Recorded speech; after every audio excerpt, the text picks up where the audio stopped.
Muchas gracias. Agradezco mucho a Cefocap por la invitación. De hecho, para mí es un privilegio el poder compartir con ustedes y conversar de temas tan interesantes como el que se plantea el día de hoy, ¿no? Regímenes previsionales, accidentes de trabajo y enfermedades profesionales. De hecho, son temas en los que hay muchísima información y de los que vamos a verlo de manera general, tener un panorama completo de todos estos temas para que puedan ustedes tener una idea bastante completa de cada uno de los temas que vamos a tratar. Voy a compartir mi pantalla eh, para conversar en base a esta presentación.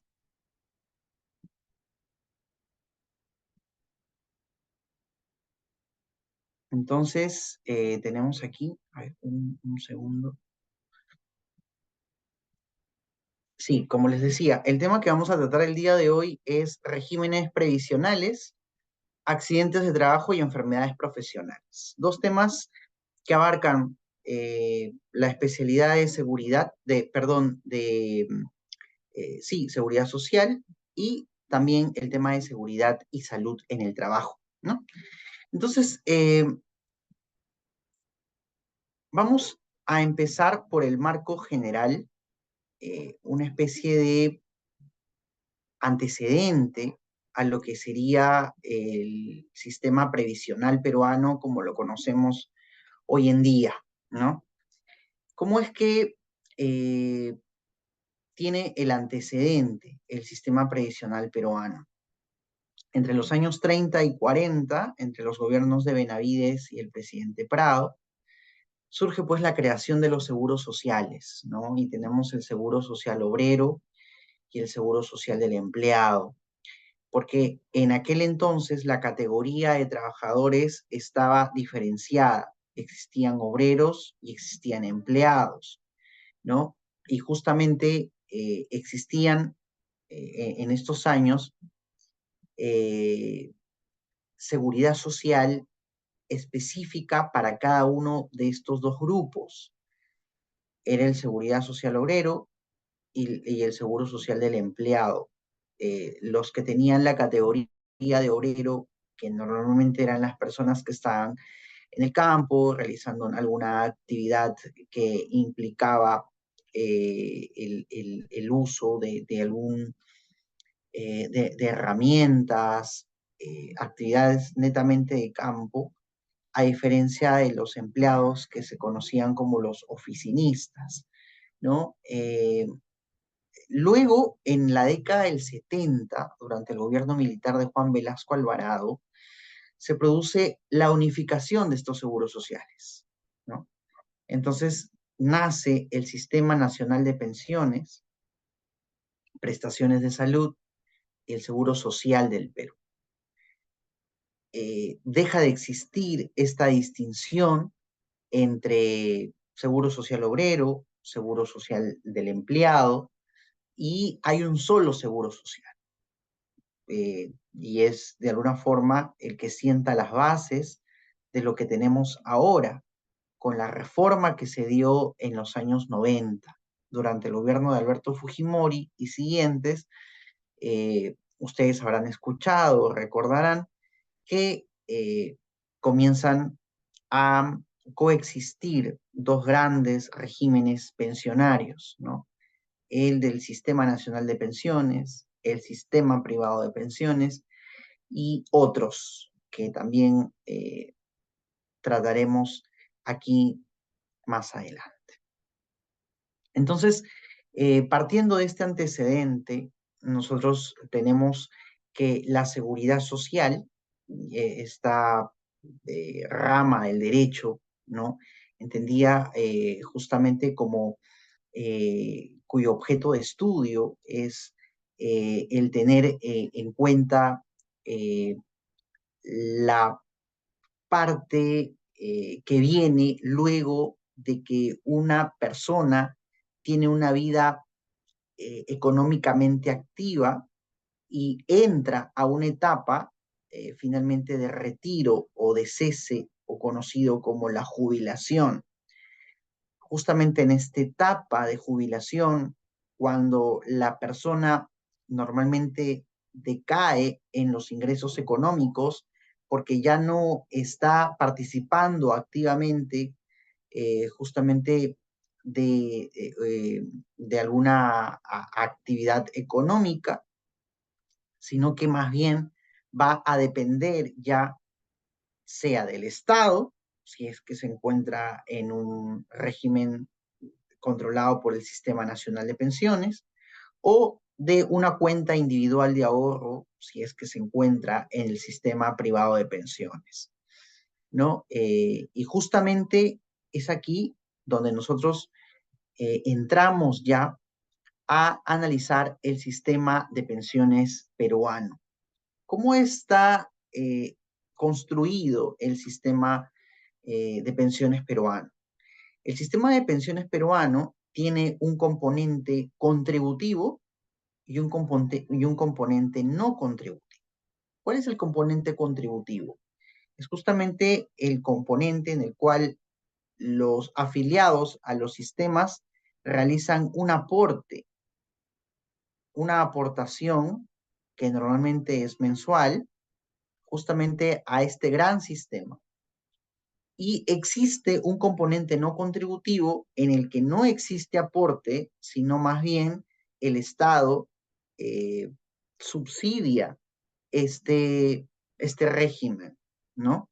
Que es el conocido, como todos ustedes, por Pensión 65, que nace el Decreto Supremo 081-2011, justamente con el gobierno de Ollanta Humala, en el que está dirigido a una población sumamente vulnerable, población en extrema pobreza, y que no ha podido acceder a ningún régimen contributivo, a ningún régimen contributivo, a ninguno de los regímenes contributivos, como el sistema público de pensiones o el sistema privado de pensiones.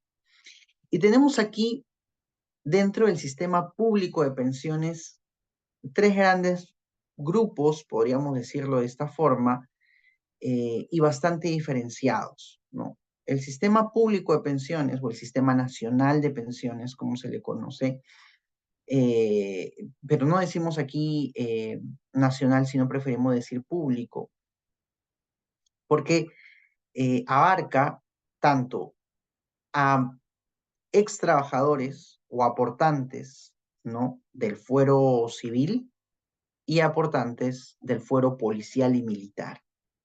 Dentro del fuero civil tenemos a los aportantes afiliados al decreto ley 19990 y también al decreto ley 2530, ¿cierto? Son dos regímenes del sistema público de pensiones.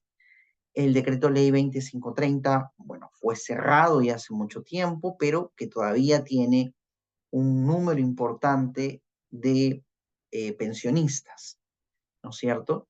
Y un régimen adicional a estos dos es el de la caja de pensiones policial y militar, ¿no? O militar y policial, que es justamente el de la nacida con el decreto ley 19846 y el decreto ley 1133. Estos tres regímenes o estos tres grupos, ¿no? Pertenecen justamente al sistema público de pensiones. Y bueno, tenemos también dentro del componente contributivo el sistema privado de pensiones, que todos conocemos, es muy conocido por todos nosotros, el conformado por las AFP, que justamente nacen en el gobierno de Fujimori. Y en el gobierno de Fujimori, con el nacimiento de las AFP aproximadamente a inicios de los años 90, 93, 94, se produce una gran migración de aportantes del sistema público al sistema privado, ¿no? Se produce así la gente cuando se implementa el sistema privado de pensiones, no este, no tenía el conocimiento correcto, el conocimiento necesario de lo que significaba el sistema privado de pensiones, ¿cierto? Este entendido como una cuenta de aporte individual en el que, dependiendo de cuánto dinero puedas ahorrar durante toda tu vida laboral activa, podrás gozar de una pensión dependiendo de la cantidad de fondo que tengas, ¿no? Es como una cuenta de ahorros, ¿no? Individual. Uno va aportando mensualmente y una vez que se termina, ¿no? Esta cuenta de ahorros, finalmente ya no tiene más beneficio más allá. A diferencia de lo que sucede en el sistema público de pensiones, específicamente en el decreto ley 19990. ¿Qué es lo que pasa con el sistema público de pensiones? Que no es una cuenta individual de ahorro, ¿no? Sino se basa en un principio de la seguridad social que es la solidaridad, en el que aplicaría este aforismo: hoy por ti, mañana por mí, en el que los integrantes de este gran sistema de la 19990, los que se encuentran activos económicamente, aportan para cubrir la pensión de los jubilados que en su momento aportaron también al sistema y que también financiaron en su momento a los jubilados que estuvieron antes que ellos. Entonces, es un gran sistema de solidaridad que va en círculo. Yo que hoy día tengo actividad económica, que estoy aportando a la ONP, a la Oficina Nacional, con mis aportes mensuales, estoy cubriendo la pensión de un jubilado. Ese dinero que yo estoy aportando se va directamente a cubrir la pensión de los jubilados. Y como este sistema siempre anda recibiendo nuevos aportantes, siempre existirá, ¿no? En el teórico ideal, aportes para los que se vayan jubilando posteriormente. Es un sistema solidario. El pensionista a quien accede a una jubilación tendrá esta jubilación hasta que se produzca su fallecimiento, y con lo cual podrá incluso cubrir, ¿no? Con una pensión de viudez u orfandad a sus dependientes. Entonces, es un sistema que es vitalicio hasta que suceda la muerte del pensionista e incluso la de sus beneficiarios, dependiendo de, estableciéndose, obviamente, determinadas reglas y parámetros, ¿no es cierto? Pero, eh, ¿qué sucedía a diferencia de lo que sucedía con la 1990? ¿Qué sucedía con las AFPs? Con las AFPs, como les explicaba hace un momento, simplemente una vez terminado de realizarse la última contribución, ya no tendría más dinero en la cuenta individual, entonces ya no tendría el aportante o el ex aportante, el jubilado, ninguna otra pensión, ¿no es cierto? Si bien es cierto, hay determinadas formas de calcular aproximadamente el tiempo de vida y podría asegurarse una renta vitalicia, finalmente esta renta va a culminar cuando concluye el fondo. No es que va a continuar para siempre, ¿no? O muchas veces coincide con el fallecimiento del pensionista y otras veces no. Pero habrían eh, otras alternativas también dentro de la AFP. Pero ¿qué se produjo entonces con este desconocimiento? la gente comenzaba a afiliarse al sistema privado de pensiones sin ser consciente de que estaba cambiando de un régimen a otro. En el caso personal, por ejemplo, recuerdo que mi padre llegó simplemente por darle la mano o una ayuda a un nuevo trabajador de las AFPs, que era amigo suyo, decidió afiliarse sin saber a qué se estaba metiendo. Muchos años después, cuando estuvo a punto ya de jubilarse, accedió a la libre desafiliación, porque justamente se aprobó la posibilidad de que los afiliados en aquel entonces puedan desafiliarse y retornar al Sistema Nacional de Pensiones, ¿no? Y mucha gente hizo eso. En los años 90 se afiliaron masivamente y luego en los 2000 se desafiliaron masivamente y retornaron si es que cumplían con determinados requisitos también para la libre desafiliación. Pero una vez que uno sale de el sistema nacional de pensiones y decide ingresar al sistema privado de pensiones, ya no hay vuelta atrás, ¿no? Ya no puedes retornar. Cuando uno se inscribe por primera vez y decide, cuando tiene un trabajo por primera vez y el empleador consulta, ¿a dónde quieres que realicemos tus aportaciones? ¿A la ONP o a la AFP? Y uno en ese momento dice a la ONP, supongamos, y posteriormente uno de repente va ganando más y dice, no, ya no quiero estar en la ONP, ahora quiero ir a la AFP. Todo lo que aportó en la ONP finalmente es un sistema solidario, ¿no es cierto? Entonces, al ser un sistema solidario, ya fue pagado, no es que está en tu cuenta individual. Entonces, uno se afilia a la AFP sin la posibilidad de retornar al Sistema Nacional de Pensiones. ¿Qué era lo que sucedía con el decreto ley 2530? Pues este era un grupo privilegiado, podríamos decirlo así, que tenía eh, la posibilidad de seguir percibiendo una remuneración similar a la que percibían cuando estaban en actividad. Era cédula viva, se conocía. Eh, el sueldo que venían ganando, ¿no?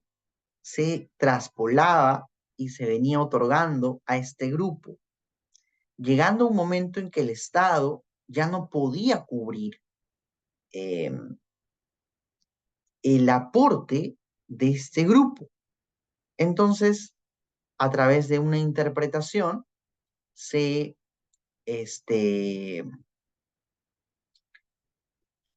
eh, se cerró el decreto ley 2530 y sus beneficiarios.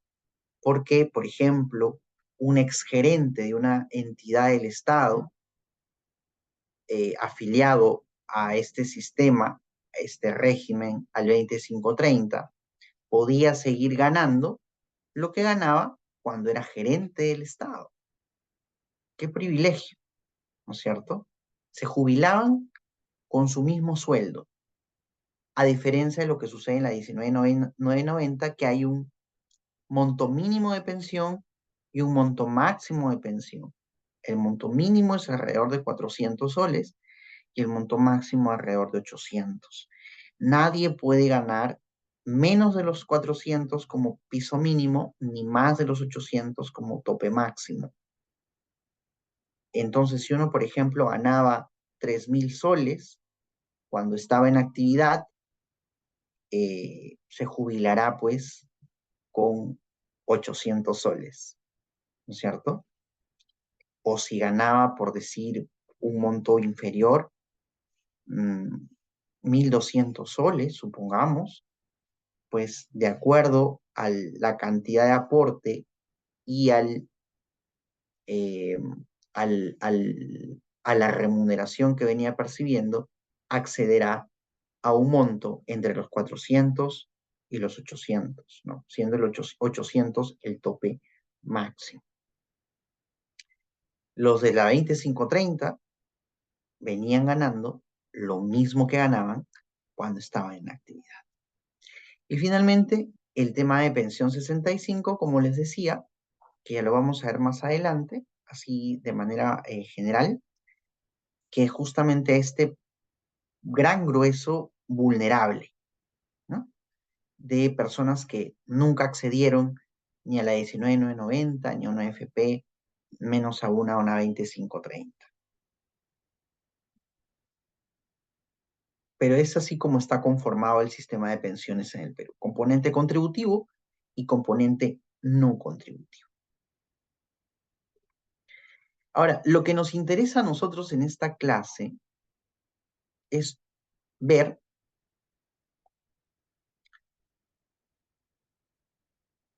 los grandes sistemas pensionarios, el sistema nacional y el sistema privado. El sistema nacional de pensiones, ¿no?, es una prestación definida y de reparto. Los requisitos para la pensión son 20 años de aporte más 65 años de edad, tanto para hombres como para mujeres. Casi el 60% de los afiliados no llega a los 20 años de aporte y se quedan sin pensión.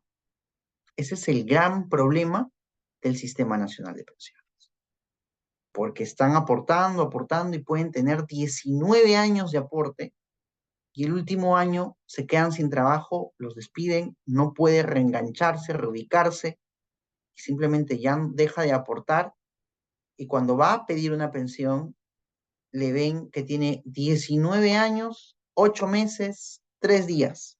No llega a los 20 años de aporte, no puede acceder a una pensión. Ese es el gran problema. Y justamente la estadística señalaba que el 60% o casi el 60% de los afiliados no llega a los 20 años de aportes y finalmente se queda sin pensión. Lo que sucede en el sistema privado de pensiones es lo contrario, ¿no? Es un sistema de contribución definida en cuentas individuales y las modalidades de pensión. Existen diversas modalidades, ya sea que quiero una vitalicia, ya sea que quiero una a 20 años, ya sea que quiero una a 15 años, etcétera, dependiendo del cálculo que se realice, o puedo retirar el 95.5% de mi fondo, ¿no? Y ya yo veré cómo lo invierto, cómo lo utilizo, cómo lo gasto, ¿no? Las reglas de pensionamiento también son distintas en este régimen, en el sistema privado de pensiones. Vamos así a ver más a detalle el Sistema Nacional de Pensiones. En el Sistema Nacional de Pensiones, empecemos por el Decreto Ley 19.990, ¿no? Este decreto ley incorpora a los trabajadores, ¿no?, sujetos a la actividad privada, ojo que es a la actividad privada, obreros, funcionarios, servidores públicos que no estaban incorporados al decreto ley 2530, ¿no? Los servidores públicos no incorporados a la 2530, porque la 2530 es exclusiva para servidores públicos, se incorporan a la ley, al decreto ley 19.990, ¿no? Entonces, este sistema es de reparto, cuya característica principal consiste en el otorgamiento de prestaciones fijas y contributivas en valor suficiente para que, para que los trabajadores pues financien las pensiones de los jubilados. Se basa justamente en la solidaridad, ¿no? En la solidaridad. Eh, Justamente, ¿cuánto es el aporte de los asegurados en el Sistema Nacional de Pensiones? Es del 13% del salario. De lo que yo gano, el 13% es lo que me van a descontar para justamente aportarlo al momento de la jubilación, ¿no? Y que debo además cumplir con el requisito de los 65 años y con al menos 20 años de aporte, ¿no? ¿cuál es eh, el gran problema? Como decíamos, el tema es que muchas veces no se alcanza el número de años necesarios para poder acceder a una jubilación. Este, ¿Qué es lo que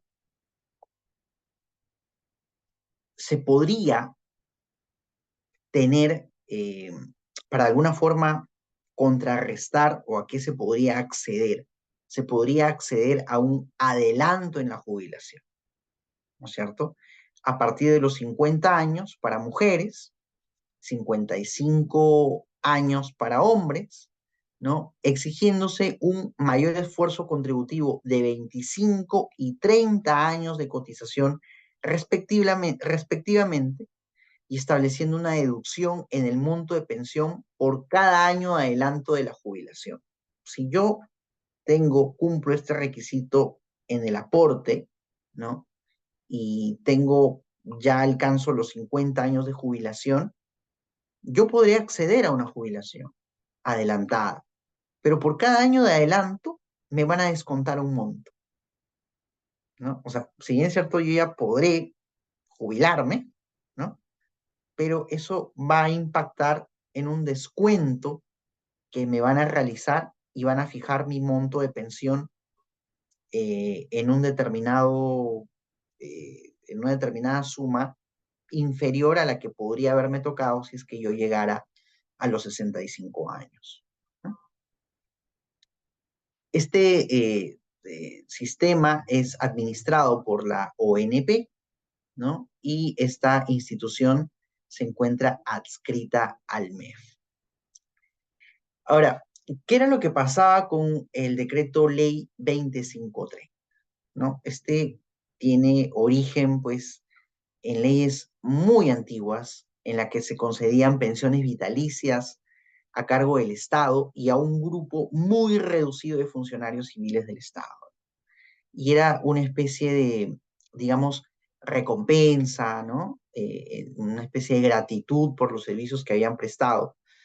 Pero este régimen, como decíamos, se volvió demasiado costoso, demasiado oneroso. Era mucho lo que ganaban finalmente estos funcionarios porque era un gasto que el Estado tenía que asumir porque lo que aportaban este grupo versus a los que se jubilaban no alcanzaba, porque habían ya jubilados y se engrosaban las filas de los jubilados y finalmente en el año 2004 se realizó una reforma constitucional que cerró definitivamente este régimen a nuevos trabajadores, ¿no? Y se eliminó el efecto espejo, porque incluso las pensiones se actualizaban con las remuneraciones. O sea, si a determinado grupo activo, ¿no? Se establecía una remuneración mayor, la pensión automáticamente de la persona que se jubiló en ese puesto se actualizaba también. Y si por decir ganaba 2.000 soles y se jubiló con 2.000 soles y luego a ese puesto le aumentaban a 2.400, este jubilado percibía una remuneración, una jubilación de 2.400 también. Pero en el 2004 se elimina ese efecto espejo, ¿no? Y se cierra finalmente. Eh, pero actualmente, incluso ya cerrado, este grupo continúa desfinanciado, ¿no? Eh, el gobierno hace grandes esfuerzos porque se pueda de alguna manera solventar estas jubilaciones de este grupo, ¿no? Eh, pero de todas maneras existe ahí un déficit. Posteriormente vamos a ver que incluso lo que ingresa como aportes pensionarios versus lo que se tiene que pagar como pensión, existe una brecha amplia, ¿no? Y es aquí donde hay un déficit de parte del Estado. Este régimen se encuentra cerrado a las nuevas afiliaciones, pero tiene aproximadamente 35.000 trabajadores que ya se encontraban inscritos antes de la reforma. El cálculo de las pensiones que reciben los beneficiarios difiere si el trabajador es hombre o mujer, de la 2530. Para los varones, las pensiones son iguales a una treintava parte del promedio de las remuneraciones pensionables en los últimos 12 meses por cada año de servicios, mientras que para las mujeres es igual a la 25ª parte del promedio de las remuneraciones pensionables. En ambos casos, el monto máximo que puede alcanzar una pensión mensual es de 2 UITs, vigente en cada oportunidad de pago, ¿no? Hasta 2 UIT. ¿Cuál es el precio de la UIT actualmente? 4.900, ¿no? Entonces imagínense hasta cuánto podrían percibir si seguiría abierto este régimen, ¿no? Ahora, tenemos también un régimen de pensión especial, que es la Caja de Pensiones Militar Policial. La Caja de Pensiones Militar Policial es una institución autónoma que tiene a su cargo la responsabilidad de administrar los fondos del régimen previsional del personal militar y policial. Es responsable del régimen de pago de pensiones y compensaciones de sus miembros, de conformidad con lo establecido en el decreto 19.846 y 1136, ¿no? Eh, También hay que notar aquí que, ¿qué pasa si un ex militar, ¿no?, que goza de una pensión de la Caja de Pensiones Militar y Policial ingresa a prestar actividad en una empresa privada, por ejemplo, y dice, oye, yo ya, como estoy prestando, como yo ya soy jubilado de la Caja de Pensiones Militar, ya no quiero que me descuenten ni ONP ni AFP, yo ya no quiero otro régimen pensionario, porque yo ya aporté, es más, yo estoy cobrando una pensión, pero tengo la posibilidad de seguir trabajando en la actividad privada, ¿no? Este, es posible que ya no te descuenten la AFP, la ONP, si tú eres un ex jubilado o eres un jubilado, un ex militar, ex policía,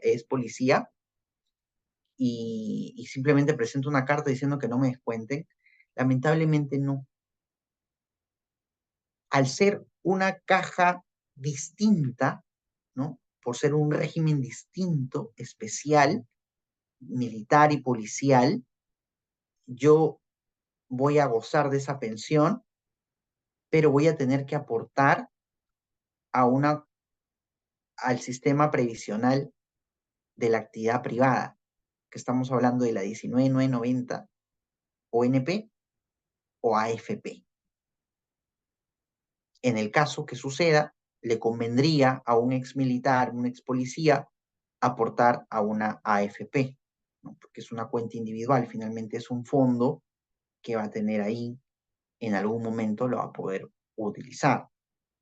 A diferencia de que si comienza a aportar en la ONP, ya no podría utilizar ese fondo nunca más, porque es un fondo solidario, ¿no?, que las pensiones de hoy van a financiar a los pensionistas o a los jubilados, ¿no? Y que si no alcanzas el número de aportes, no vas a poder acceder, el número de años de aporte, no vas a poder acceder a una jubilación, a una pensión por jubilación. Esta caja goza de autonomía administrativa, económica, financiera y no está comprendida en los alcances de las normas legales y disposiciones administrativas que regulan el funcionamiento de las actividades públicas. Los trabajadores que comprenden la caja son el personal egresado de las escuelas de formación de oficiales, de personal subalterno, de personal auxiliar de la Fuerza Armada, de la Policía Nacional del Perú. También incluye a los que se incorporen a las Fuerzas Armadas, a la Policía Nacional del Perú, como oficiales, personal subalterno, personal auxiliar y que perciban remuneraciones sujetas al descuento del 13% para el fondo de pensiones, ¿no? Tiene derecho a la pensión todos aquellos que acrediten un número mínimo de 20 años de servicios reales y efectivos. Aquí es el servicio real, 20 años. La pensión se calcula como la multiplicación de la 30ª parte de la remuneración pensionable correspondiente al grado que ostenta el servidor en situación de actividad con el tiempo de servicio, y el monto máximo de la pensión es de 2 UITs vigentes al momento del pago. También, en cuanto al descuento, es similar a lo que sucede con la ONP, ¿no? Es el 13%. Y pasamos al sistema privado de pensiones, la AFP. Respecto al sistema privado de pensiones, este es un sistema de capitalización individual, ¿no? En que los aportes que realiza cada trabajador se depositan en una cuenta personal. Es más, las AFPs mensualmente envían un estado de cuenta diciendo, señor, usted tiene tanto ahorrado en su cuenta por aportes previsionales, incluso se han hecho estas inversiones, usted ha ganado tanto. Es mínimo en realidad, pero ahí está. O sea, con ese dinero los AFPs lo mueven, lo invierten y tratan de generar rentabilidad. Y hay una competencia entre qué AFP es más rentable que otra, y alguna AFP te da regalos, la otra no te da regalos, otra te dice yo te cobro menos, otra te cobra más, etcétera. Pero hay un libre mercado también ahí en el tema de las AFPs. ¿Cómo es el tema del valor de la pensión? Depende directamente de los aportes realizados en la vida laboral, ¿no? La edad de jubilación es de 65 años. No existe un tiempo mínimo de cotización ni monto de pensión mínimo o máximo. Se acumula el 10% de la remuneración bruta mensual más 1,35 correspondiente al valor de la prima del seguro de invalidez y sobrevivencia. Eso es lo que te descuenta. O sea, y finalmente también te descuenta una comisión. La comisión puede ser directamente mensual de la remuneración o finalmente del fondo que se vaya acumulando, ¿no? El sistema privado de pensiones opera a través de las AFPs, las administradoras de fondo de pensiones, que son empresas conformadas por capitales privados que tienen como propósito exclusivo la administración de los fondos, que en forma individual y periódica aportan sus afiliados como resultado de una actividad laboral. La finalidad de la administración de este fondo es lograr una jubilación acorde con los aportes rentabilizados. ¿Y por qué dice rentabilizados? Porque justamente ellos tratan de generar una renta adicional, ¿no? A través de estas inversiones que van realizando en los fondos, ¿no? Dicho fondo es un patrimonio independiente de la AFP, se caracteriza por ser inembargable, porque su destino sirve única y exclusivamente para brindar las prestaciones de jubilación, invalidez o sobrevivencia. También existe la libre transferencia, ¿no? El afiliado puede trasladarse de una AFP a otra de acuerdo a su conveniencia. En realidad, si yo estoy en una AFP y no estoy de acuerdo, no estoy contento con las prestaciones, puedo cambiarme de AFP, ¿no? Y es todo un trámite. Se informa también a la SBS de este traslado de fondo y demora aproximadamente el traslado entre 1 o 2 meses para que finalmente tu fondo sea trasladado de una AFP a otra, ¿no? Bueno, se trasladará a la AFP que le brinde mayor seguridad, rentabilidad o mejor servicio, dependiendo de cada aportante. Con relación a la rentabilidad, inicialmente se exigía que la AFP generara al menos una rentabilidad real mínima positiva. Sin embargo, por la volatilidad de los mercados, se evidenció que no era posible lograr siempre rendimientos positivos. Por ello, se redefinió este concepto, señalando que las inversiones que la AFP realiza con los recursos del fondo deben lograr la máxima rentabilidad dentro de la mayor seguridad, ¿no? A efectos de brindar las prestaciones del seguro privado, del sistema privado de pensiones. Entonces, al inicio era la exigencia, ¿no? De que haya rentabilidad, pero hay veces que no hay rentabilidad, hay meses incluso que la rentabilidad es en negativo. El aporte que se hizo de acuerdo al fondo que uno tenga dentro del FP, fondo 1, fondo 2, fondo 3, incluso hay rentabilidad negativa, ¿no? Justamente es por los mercados volátiles en que se desconoce finalmente cuál va a ser el resultado de una determinada inversión, es que lo que se pide ahora es generar la máxima rentabilidad, ¿no? Eh, Al momento de incorporarse al mercado laboral, esto es una novedad, los trabajadores deciden, se afilian al sistema privado, al sistema nacional, lo que les estaba contando, pero en caso de afiliarse al sistema privado, desde el 2012, ¿no? Los trabajadores ingresan por al menos 2 años a la AFP que ofrezca la menor comisión por administración de los fondos, ¿no? Según el esquema de licitaciones creado por la ley 29.903. O sea, todos los afiliados nuevos a la AFP se van a afiliar a la AFP que haya ganado o tenga vigente la licitación con el Estado, ¿no? Si la AFP que está en ese momento, supongamos, es Integra, como que me parece que es ahora, la que se encuentra actualmente administrando los fondos, entonces será un nuevo trabajador que decida afiliarse a la AFP, tendrá que ir a Integra. Un tiempo fue Habitat, ¿recuerdan? Todo el nuevo trabajador que ingresaba al mercado laboral tenía que afiliarse a Habitat, ¿no? Tenía ahí ya un gran grueso de aportantes cautivos, ¿no? Entonces, por 2 años, ¿no? Y entramos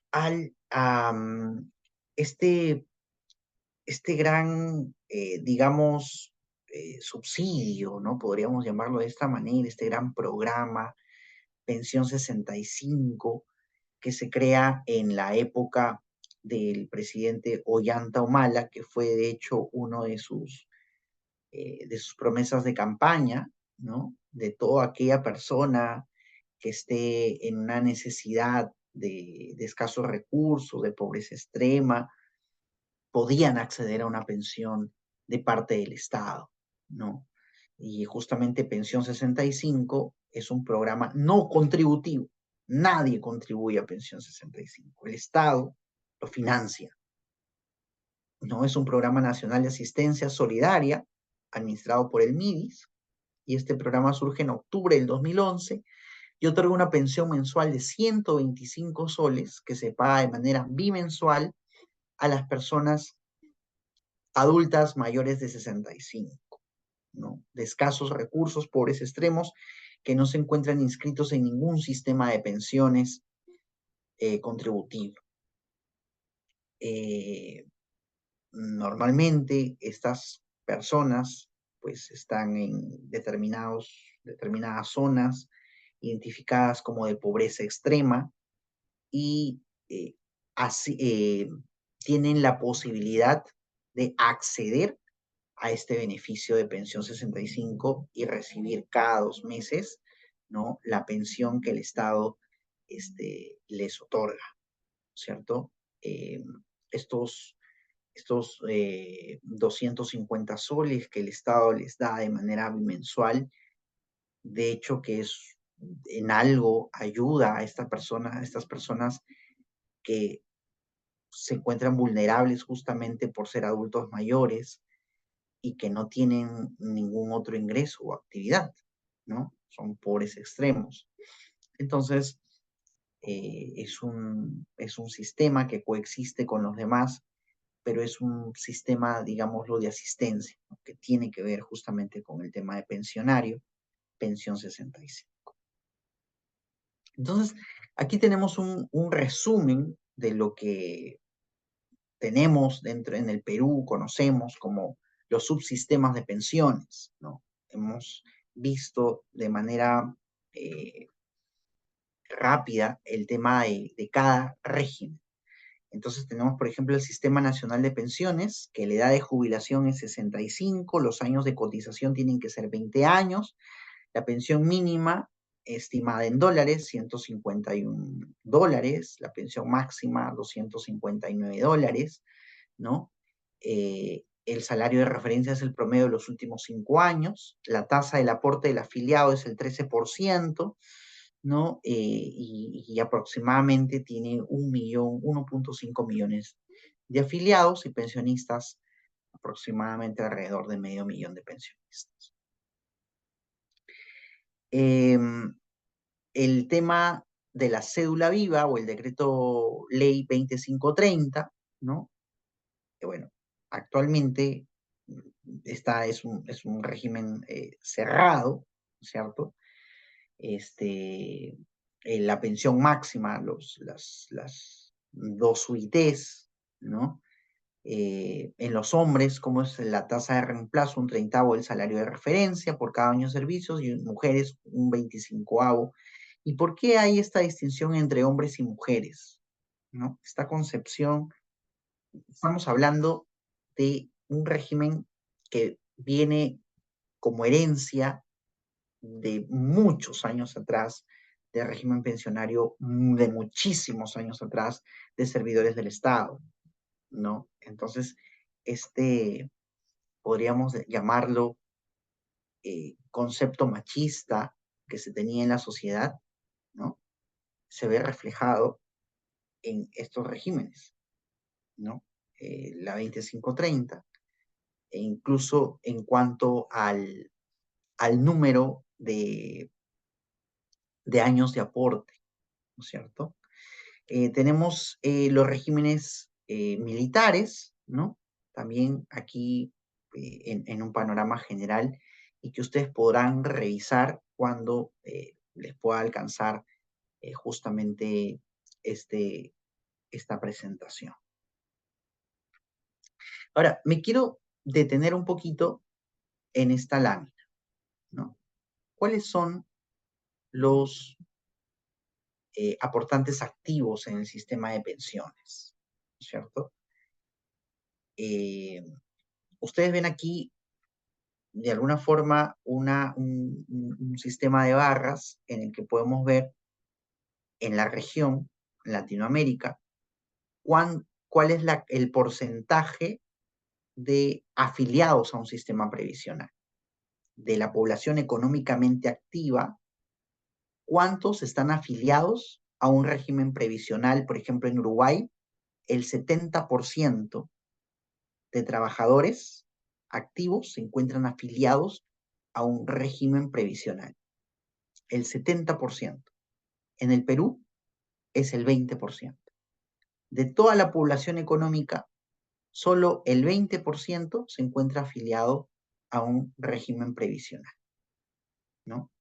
¿Y qué es lo que afecta justamente, qué es lo que pasa? ¿Por qué solamente es el 20%? Es por la informalidad. La informalidad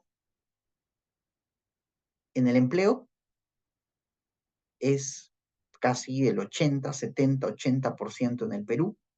Esas personas que están entre el 70 y 80% de informales no aportan, no se encuentran afiliados a ningún régimen previsional, ¿no? Solamente el 20% en el Perú, a diferencia de lo que sucede en Uruguay, que es el 70%, en Chile el 65%, en Costa Rica el 65.6%, en Brasil el 57.8%, Panamá 51.5%, Argentina 46.9%, República Dominicana 38.5%, Colombia 35%, México 29%, y solamente Paraguay está un poquito por detrás de nosotros, ¿no? El 20.7%.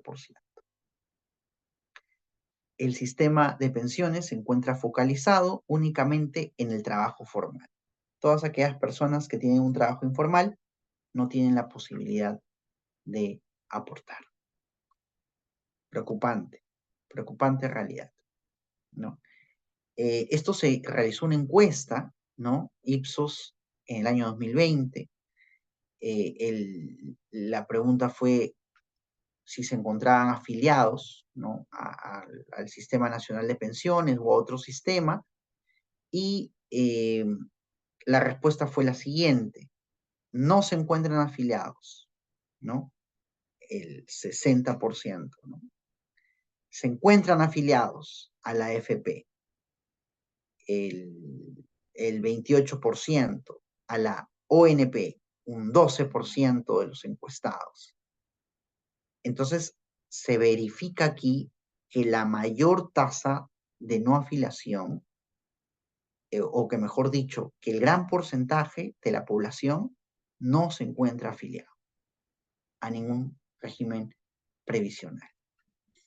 Otra pregunta que realizó esta encuesta es, ¿ha aportado este año? No ha aportado, pero aportó en el pasado o nunca ha aportado a un fondo de pensiones. Nunca ha aportado 47%. Ha aportado este año 23%. No ha aportado, pero aportó en el pasado un 30%. Entonces, el mayor porcentaje se encuentra entre los que nunca han aportado, los que aportaron en el pasado, pero ya no están aportando, y justamente el porcentaje menor es entre los que siguen aportando, 23%. ¿Y por qué? Porque es posible que este grueso de la población, ¿no es cierto?, o esté en trabajo informal o haya caído a un trabajo informal. De los que han aportado, pero aportaron en el pasado, pero ahora ya no están aportando, es porque tuvieron un trabajo formal un tiempo, pero ahora ya no están en un trabajo, ya no están aportando o están desempleados. De reformarse el sistema de pensiones, ¿le parece mejor que cada persona sea dueño de su propio fondo o que los aportes de todas las personas vayan a una gran bolsa común? Que cada persona sea dueña de su propio fondo, el 83% de los encuestados. Los aportes de todas las personas vayan a una gran bolsa, el 14%, no precisa el 3%. Entonces, la mayoría de personas, tomando en cuenta esta encuesta, preferiría aportar a una AFP. Y solo el 14% de personas preferiría aportar al sistema nacional, en donde es una gran bolsa común que el sistema va subsidiando, financiando a los actuales jubilados, ¿no? Entonces, existen proyectos, ¿no? De ley para poder, perdón, eh, para que se pueda dar una reforma de pensiones. ¿Cuáles son los proyectos que existen, ¿no? El reducir la edad de jubilación a 60 años, ¿no?, para acceder al sistema privado de pensiones, 60 años, porque a la fecha 65, ¿no? Y también es posible ir a la jubilación anticipada, adelantada, pero con un descuento en los años que te faltan por aportar, ¿no? Otorgar un bono de reconocimiento a los soportantes de la ONP y disponer el retiro extraordinario facultativo de los fondos de la ONP, ¿no? Porque ustedes recordarán que cuando vino el COVID, existió la posibilidad de que los aportantes de la AFP puedan retirar determinados montos en diversas etapas, eh, para que puedan de alguna manera sobrellevar la crisis económica. Pero no pasó con los de la ONP, porque es un sistema solidario, ¿no? Es una gran bolsa que no se sabe de quién el dinero, ¿cierto? No hay un bono de reconocimiento, por ejemplo, actualmente, ¿no?, en la ONP. Y es un proyecto de ley. Devolver hasta el 80% de los aportes efectuados a la ONP a favor de los afiliados de dicho sistema que no tienen pensión. O sea, por decir, yo he aportado a la AFP por 19 años y como no cumplí los 20 años de aporte no puedo acceder.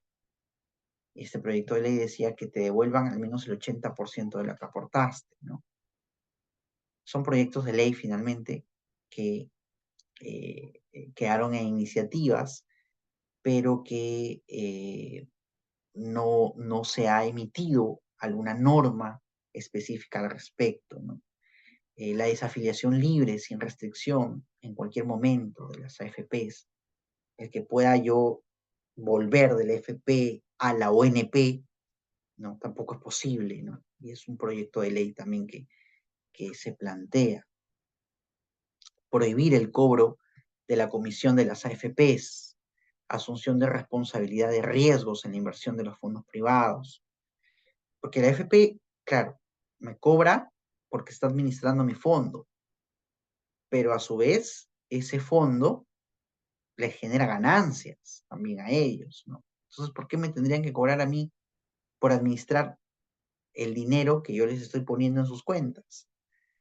Entonces es finalmente una proyectos de ley que todavía no han podido materializarse en alguna norma, ¿no? Eh, Aquí brevemente lo que sucedió con el sistema privado de pensiones durante el COVID, ¿no? Se habilitó varias, eh, hubieron varias iniciativas que finalmente llegaron a concretarse del retiro de los fondos de la AFP. Y esto finalmente se traducía en una gran preocupación porque decían, oye, ¿hasta cuándo yo voy a poder retirar la AFP? Había personas que retiraron toda su AFP y era como que estamos afectando finalmente al sistema previsional. Esas personas no van a poder acceder a una pensión en algún momento, no van a tener una pensión digna. Entonces, ¿hasta cuándo yo voy a permitir el retiro de la AFP? Es más, actualmente hay proyectos de ley y me parece que hoy 9 iba a haber una marcha, creo, para que se permita un nuevo retiro de AFP. Hay gente que ya no tiene fondos en su AFP, que durante la pandemia y la época posterior fueron retirando hasta el año 2022, me parece que fue el último año en el que se permitió el retiro de los aportantes, ¿no? Y están luchando a través de varios decretos de ley que finalmente no han tenido eco, eh, que se logre un nuevo o se establezca un nuevo retiro de hasta 4 UITs, ¿no? Del fondo de la FP. ¿Y qué pasa si yo hago lo mismo con el Sistema Nacional de Pensiones, ¿no? Eh, con el Sistema Nacional de Pensiones en el que hablamos de un fondo solidario, ¿no? En un fondo en el que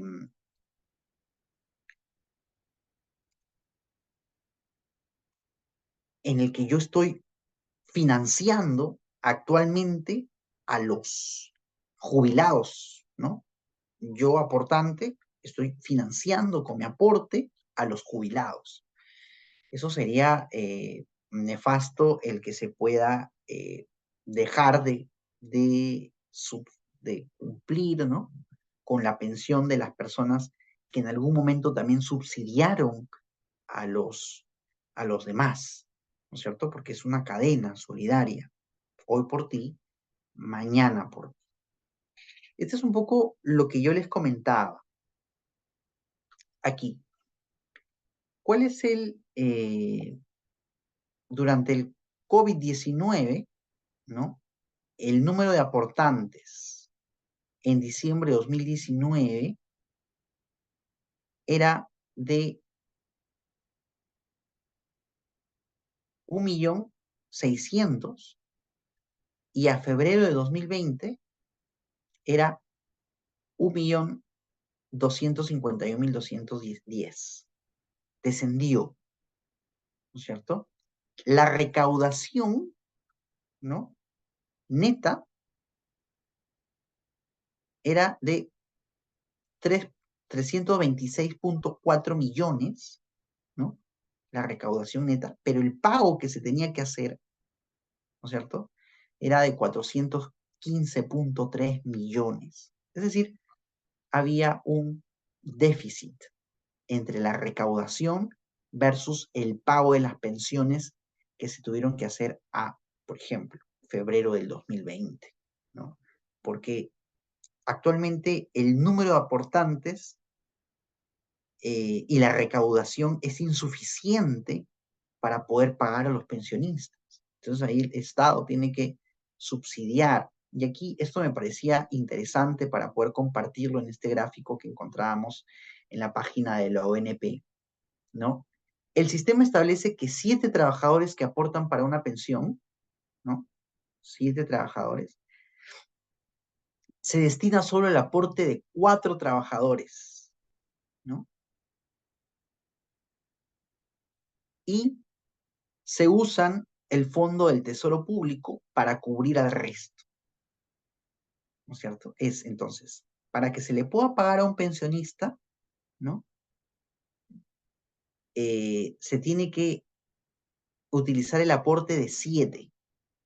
Para pagar a un pensionista, 7 tienen que cubrir su aporte.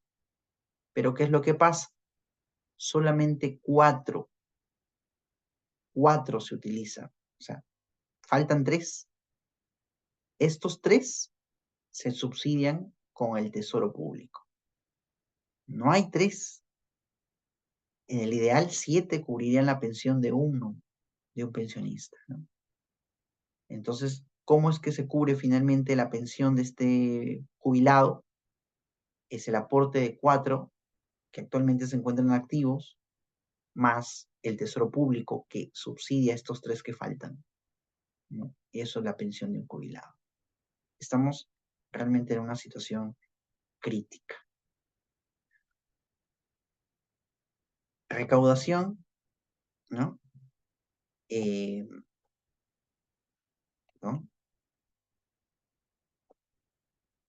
Entre el 2019 y 2020, ¿cómo disminuyó? De hecho, también el efecto pandemia fue eh, esto fue la consecuencia del efecto pandemia, ¿no es cierto? En la recaudación. De hecho, que todos sufrimos de esta crisis económica, ¿no? Las consecuencias económicas, ¿cierto?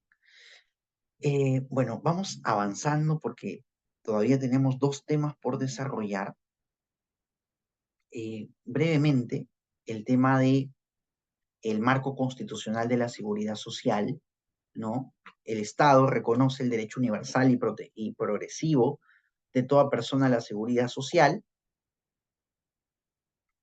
para su protección frente a contingencias, ¿no? El artículo 11 dice el libre acceso a las prestaciones de salud y pensiones. El Estado garantiza el libre acceso a las prestaciones de salud y pensiones a través de entidades públicas, privadas o mixtas. Supervisa asimismo su eficaz funcionamiento, ¿no? El artículo 12, el Fondo de la Seguridad Social. Los fondos y las reservas de la Seguridad Social son intangibles. Los recursos se aplican en la forma y bajo la responsabilidad que señala la ley. Y la segunda disposición final de la Constitución Política señala: el Estado garantiza el pago oportuno y el reajuste periódico de las pensiones que administra con arreglo a los sistemas previsionales.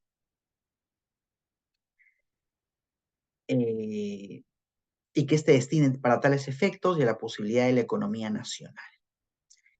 La primera disposición final de la Constitución Política: las modificaciones que se introduzcan en los regímenes pensionales actuales deberá regirse por los criterios de sostenibilidad financiera. Y ya vimos que estamos realmente cortos de este tema, ¿no? ¿Cuál es la jurisprudencia constitucional en torno a la intangibilidad de los fondos previsionales? La intangibilidad de fondos previsionales tenga objeto último proteger el derecho a la pensión, que quieren se jubilen en tanto y en cuanto se persigue el aseguramiento y la garantía del pago. Es decir, el monto, el dinero destinado al pago de pensiones es intangible, ¿no? No se puede tomar. El fondo manejado por las FP definitivamente es parte del patrimonio del afiliado, pero no goza de los atributos de la propiedad como derecho, sino por el contrario es salvaguardado por el derecho a la pensión. No se puede embargar montos destinados al pago de pensiones. Si bien es cierto, es un fondo individual, pero no, dice el Tribunal Constitucional, no goza de los atributos de la propiedad como derecho, sino está salvaguardado por el derecho a la pensión, que es un derecho más allá, ¿cierto? Por lo tanto, su posible vulneración debe ser examinada a partir de la garantía de institucionalidad de la intangibilidad de los fondos pensionarios. Los fondos pensionarios son intangibles. Bueno, hasta aquí el primer tema. He visto que había algunos chats. Vamos a responder algunas preguntas que estaban dejando en el chat general. Doctor, ¿pierde el aporte de ONP cuando uno migra a la FP? Sí, sí, no te dan ningún bono de reconocimiento. Otra pregunta, ¿el retiro del FP lo debo hacer cuando ya tenga los 65 años o puedo hacerlo antes de esa edad? ¿Hay alguna edad límite? Sí, tiene que ser a los 65 años. A menos que uno acceda a la FP para poder adquirir una propiedad, ¿cierto? Porque actualmente es posible hacer eso. O sea, puedes acceder a tu fondo hasta el 90 y tanto, 95% me parece, para poder acceder a una propiedad cuando es tu primera vivienda, ¿no? Puedes acceder a la FP. Pero en una circunstancia normal tiene que ser a los 65 años, ¿no? Lo que no hay límite es en el número de monto aportado o el número de meses de aporte o años de aporte. No hay un límite ahí. No es como en la ONP que te exige que tengas 20 años de aporte. En la FP no. Cumples la edad para jubilarte y con lo que hay en tu fondo. Si no tienes, no te alcanza, con lo que haya, ¿no? Doctor, buenas noches. Si una persona tiene 42 años y tiene aportes de 12 años en la ONP y ahora no tiene un trabajo formal, ¿puede seguir aportando de manera independiente? Me parece que hay una aportación, a diferencia de lo que en la AFP sí hay, sí se puede, aporte sin fin previsional o incluso con fin previsional yo puedo seguir aportando. Me parece que sí es posible también aportar a la ONP con un fin previsional, ¿no? Claro, si uno está desempleado y quiere seguir conservando los años de aportación, tendría que seguir haciéndolo, pero en ese punto, sí, no estoy muy seguro, tendría que revisar nuevamente la norma. Doc, ¿por qué el retiro del FP genera que a los demás aportantes se reduzca tanto su rentabilidad? ¿Esto con el tiempo se podrá recuperar? Claro, o sea, estamos hablando de fondos que si bien es cierto son eh, cuentas individuales, finalmente son fondos administrados por la FP y entre menos dinero tenga, ¿no? Menos rentabilidad. Y finalmente la rentabilidad es volátil. Hubieron muchos años en que estuvieron a pérdida. Recuerdo mucho en los años 2008 estuvieron a pérdida las FPs, 2000, hasta el 2011 me parece estuvieron como que a pérdida. Luego han ido poco a poco levantándose, ¿no? Eh, claro, en eso afecta finalmente el, el manejo que tenga la FP, las inversiones que realice, ¿no? Con relación a la administración de los fondos. Doctor, ¿por qué es solidario si el aportante le descuentan de su sueldo? Entiendo que estamos hablando del régimen nacional de pensiones. A ver, sistema nacional de pensiones, ¿cómo es? ¿En qué consiste la solidaridad? La solidaridad significa que a mí me descuentan de mi sueldo, me descuentan a mí, pero también le descuentan a todos los que están en este régimen nacional de pensiones. A todos les descuentan el 13%, ¿cierto? El 13% les descuentan absolutamente a todos. Supongamos que me descuentan, no sé, pues, por poner un ejemplo, 150 soles. A mí me descuentan 150 soles, a mi otro compañero 150 soles. A todos les descuentan el 13%, que supongamos que sea 150 soles. Esos 150 soles de cada uno van a un fondo común en donde no se sabe de quién son esos 150 soles, porque uno puede que ponga 150 y otro que gana más le descuentan por decir 300 soles y otro le descuentan 400 soles, ¿no?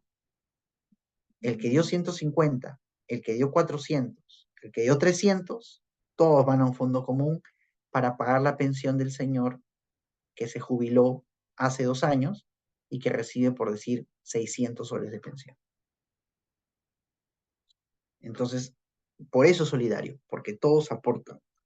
Si bien es cierto, me descuentan a mí, pero a todos también les descuentan para hacer un fondo común. Por eso es solidario.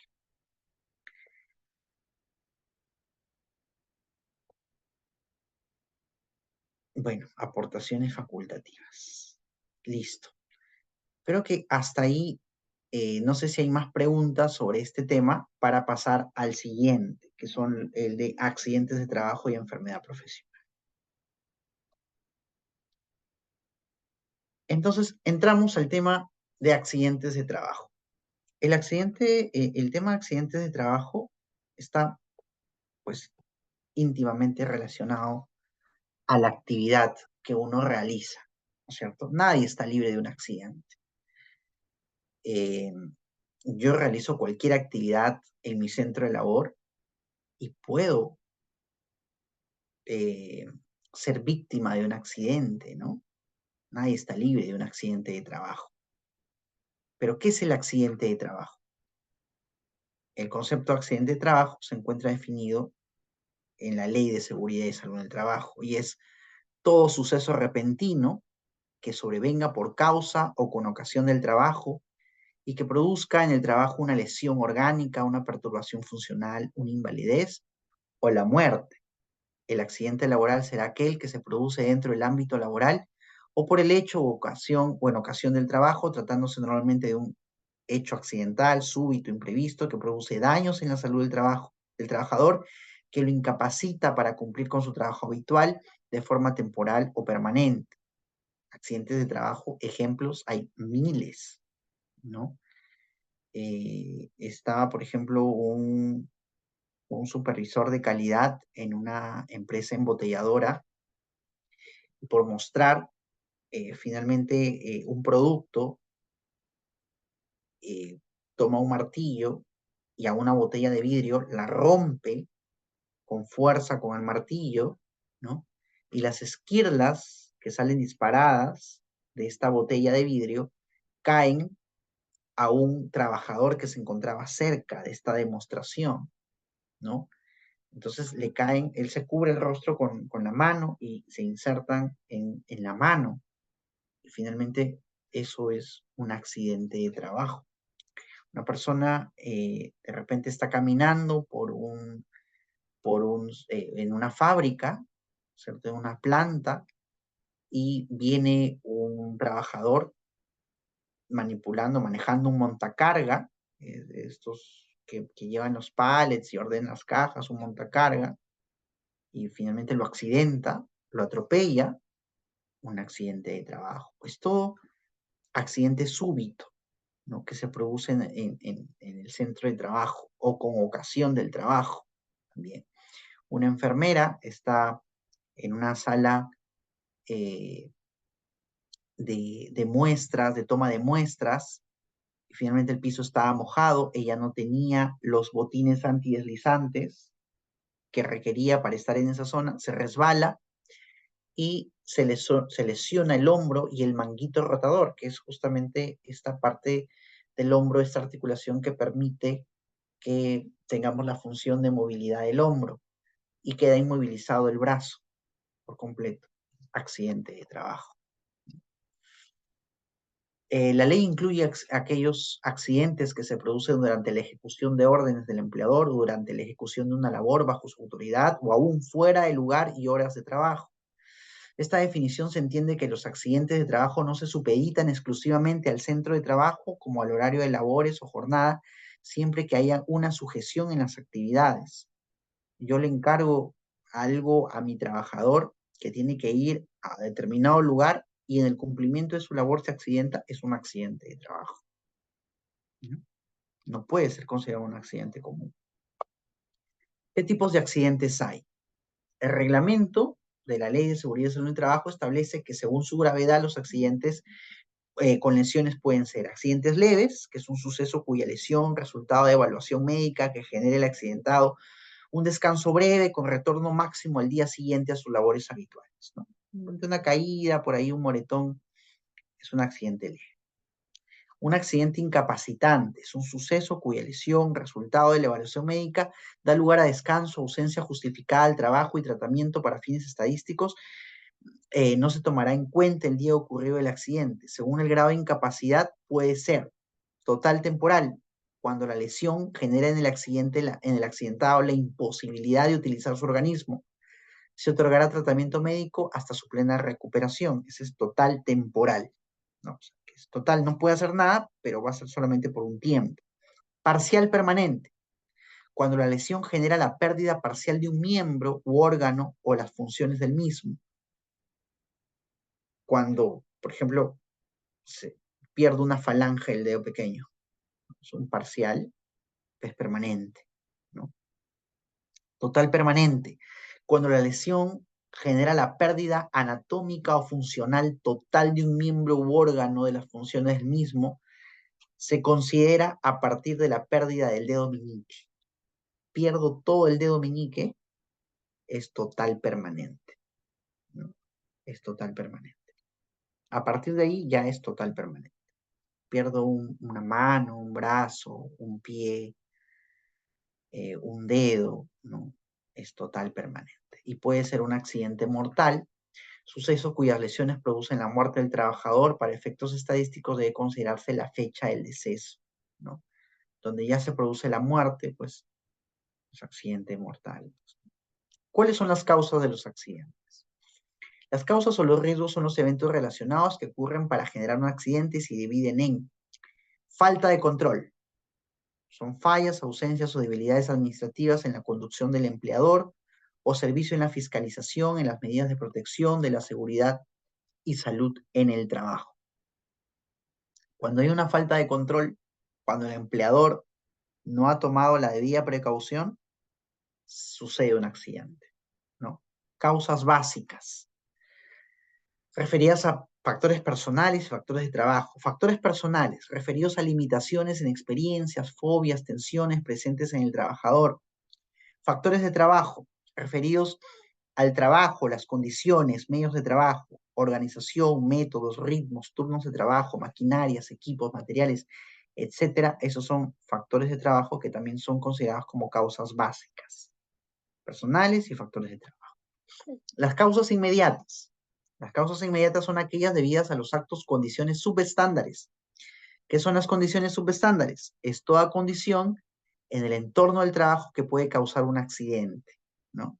Y los actos subestándares es toda acción o práctica incorrecta ejecutada por el trabajador que puede causar un accidente. Las causas comunes de los accidentes, causas y riesgos, entonces son falta de control, causas básicas y causas inmediatas. ¿Cuáles son las causas básicas? Los factores personales, factores de trabajo. Las causas inmediatas, condiciones subestándares y actos subestándares. ¿Cómo es que se determina la responsabilidad del empleador en caso de accidentes? Y aquí es algo muy, muy, muy, muy interesante. Pueden existir muchas cosas, ¿no?, en el accidente de trabajo, pero así se lo resumo. La jurisprudencia actual señala de que cualquier accidente que suceda en el centro de trabajo o a causa de la relación de trabajo es responsabilidad del empleador. No, que ha sido negligencia del empleador, del trabajador, él no se dio cuenta, se resbaló, se cayó, ha sido temerario, etcétera. No importa, el empleador es responsable. No, pero ¿cómo se le ocurre al trabajador? No importa, el empleador es responsable. Así se resume, ¿no? Entonces, incluso hubo un pleno jurisdiccional, ¿no?, en donde se estableció que el empleador es responsable por cualquier evento dañoso. Esto supone una responsabilidad del daño siempre a cargo del empleador. Sobre esto es necesario explicar la decisión basada en la responsabilidad. El criterio para establecer la responsabilidad en los accidentes de trabajo se ha determinado por las condiciones y actividades en el estado de sujeción del trabajador, ¿no? Así lo ha establecido el sexto pleno jurisdiccional laboral y previsional, ¿no? El empleador, como garante de la seguridad y salud en el centro laboral, siempre será responsable por cualquier evento dañoso, por la vida o salud del trabajador. Asimismo, puede utilizarse la transacción como un mecanismo para la extinción de las obligaciones por responsabilidad por accidentes de trabajo y enfermedades profesionales, ¿no? Puede llegar a transarse, porque el empleador es responsable, ¿no?, Y la única forma de librarse de esa responsabilidad es a través de un acuerdo o a través de la vía judicial que le ordene el pago de una indemnización por daños y perjuicios. En caso se reconozca al trabajador un monto indemnizatorio por daños y perjuicios, el juez de oficio otorgará pagar una suma por daños punitivos, cuyo máximo será fijado con criterio prudencial por el juez sin exceder el total del monto indemnizatorio. Ahora, el daño punitivo es un concepto que todavía está en debate, ¿no es cierto? El daño punitivo es todo aquello que tú podrías haber aportado a la seguridad social con fin previsional si podrías seguir trabajando, ¿no? ¿Cuánto yo tenía que aportar a mi ONP, a mi FP? Como ya no lo puedo aportar, me lo dan como daño punitivo. Pero actualmente las últimas sentencias de la Corte Suprema han señalado de que el daño punitivo no es un concepto que esté recogido en nuestra legislación, no existe daño punitivo. Entonces, no tendría por qué darse daño o una indemnización por daño punitivo.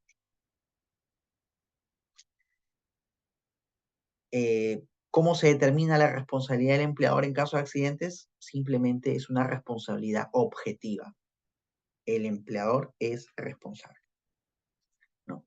¿Qué es el deber de prevención del empleador? Por eso, ojo, empleadores tienen que tener mucho cuidado con esto. Esta responsabilidad del empleador se concretiza mediante el principio de prevención, por el cual el empleador garantiza en el centro de trabajo el establecimiento de los medios, condiciones que protejan la vida, la salud, el bienestar de los trabajadores y de aquellos que no teniendo vínculo laboral prestan servicios o se encuentren dentro del ámbito del centro de labores. De considerarse factores sociales, laborales, biológicos, debe considerarse diferenciados en función del sexo, incorporando la dimensión de género de la evaluación y la prevención de los riesgos en la salud laboral. El empleador tiene que garantizar la seguridad. Ustedes no sé si escucharon que fue muy sonado este caso en medios de un trabajador que había guardado sus objetos personales dentro de una caja de corriente eléctrica, ¿no? Donde estaban las llaves de corriente. Nadie sabe por qué el trabajador guardaba ahí sus objetos personales. Cuando estaba grande, completamente visible, el letrero de precaución, estaba todas las señaléticas diciendo de que no se debía utilizar ese, ese, ese buzón o esa caja, pero el trabajador simplemente usaba esa caja para guardar sus objetos. Entonces, en una de esas, abre, quiere retirar sus cosas y se electrocuta, muere, ¿no? Y al haber muerto, el trabajador le inician un proceso penal contra el gerente general y representante de esta empresa. Y finalmente emiten una sentencia condenatoria, porque decía que en el proceso penal, porque decía que el empleador y él como representante tenía la obligación, ¿no?, de garantizar justamente la seguridad, y no lo había hecho, y había muerto. Así haya sido negligencia del trabajo. Así estamos, ¿no? Entonces, de la lectura de este principio se concretiza con las medidas de seguridad y aplicación del artículo 27 de la ley, que determina lo siguiente: el empleador, en cumplimiento del deber de prevención y del artículo 27 de la ley, garantiza a los trabajadores que sean capacitados en materia de prevención. La formación debe estar centrada en el puesto y el ambiente de trabajo específico, ¿no?, en la función que cada trabajador desempeña, cualquiera sea la naturaleza del vínculo, modalidad, duración de su contrato, tienen que estar capacitados en los cambios en las funciones que desempeñe cuando estos se produzcan, en los cambios en las tecnologías y en los equipos de trabajo cuando estos se produzcan. O sea, si yo estoy cambiando de herramienta, tengo que capacitar a mi trabajador. De lo contrario, se establecerá o se señalará que ha sido una negligencia del empleador. En las medidas que permitan la adaptación a la evolución de los riesgos y prevención de los nuevos riesgos, en la actualización periódica de los conocimientos. Las capacitaciones deben ser presenciales, atendiendo a los temas dispuestos en el Plan Anual de Capacitaciones aprobado por el Comité de Seguridad y salud en el trabajo. ¿Qué es el sistema de gestión de seguridad y salud en el trabajo? ¿No? ¿Qué es el sistema?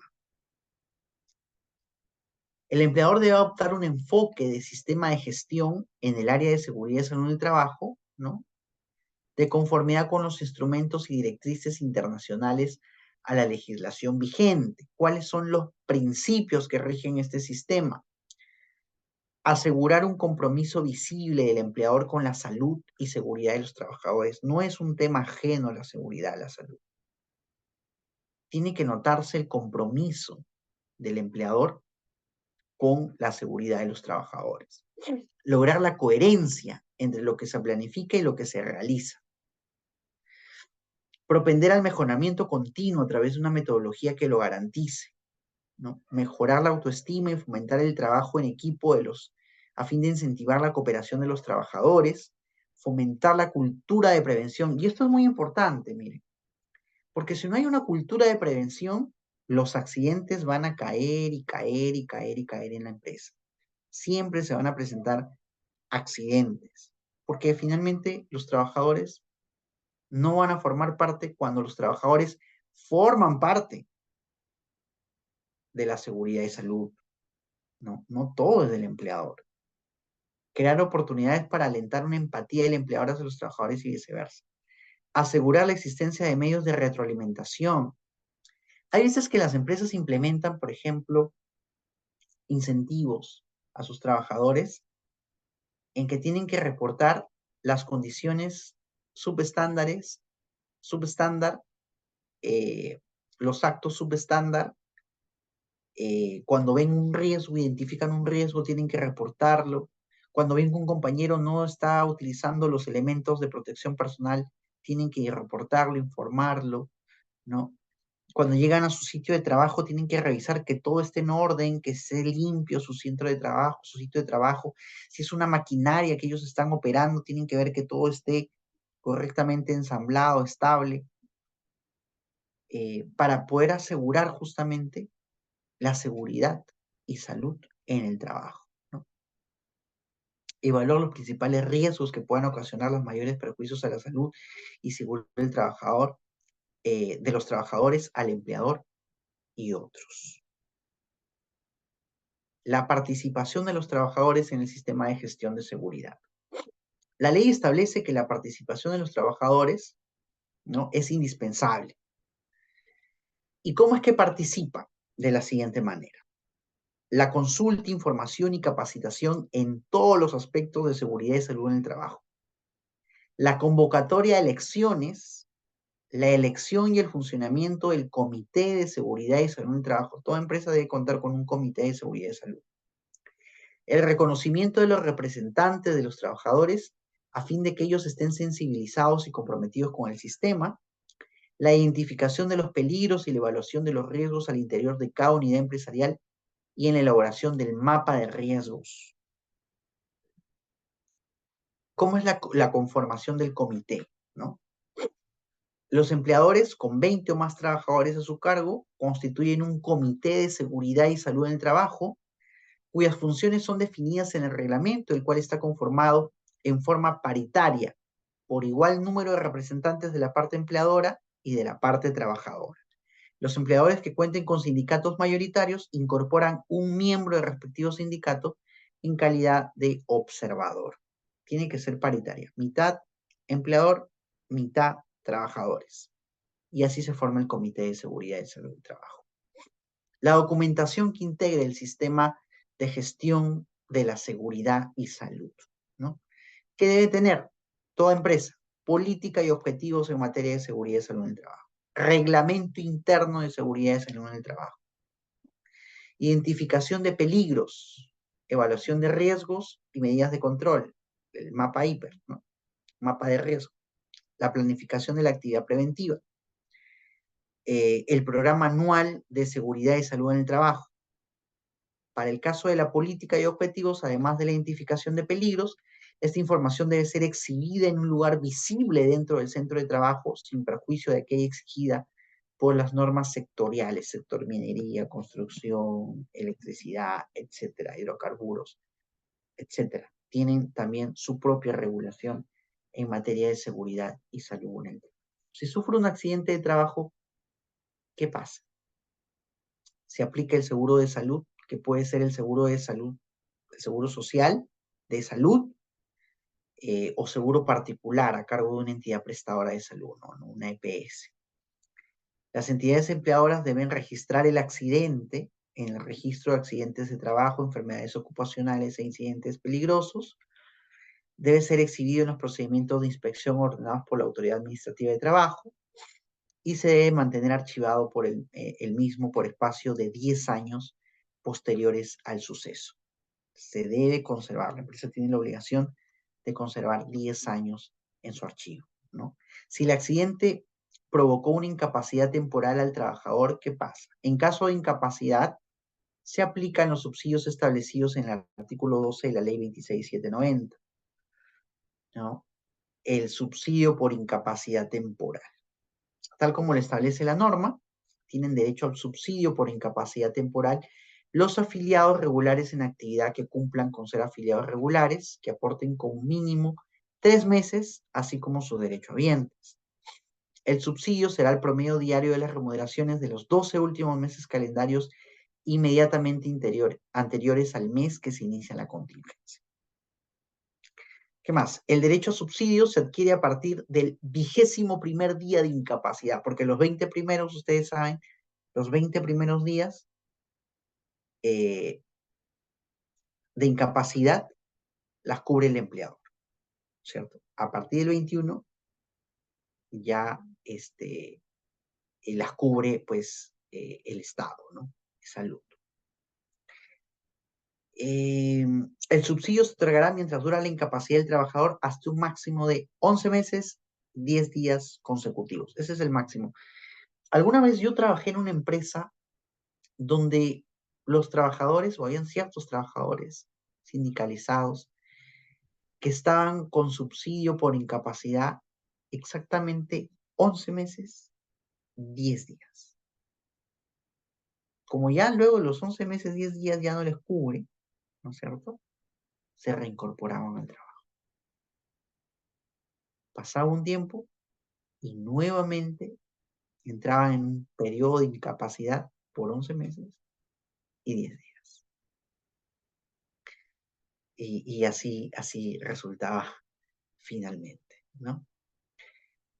Ahora entramos ya a la parte final de esta exposición, al tema de enfermedades profesionales. Pero antes de entrar al tema de enfermedades profesionales, vamos a ver si tienen alguna duda respecto a los accidentes de trabajo.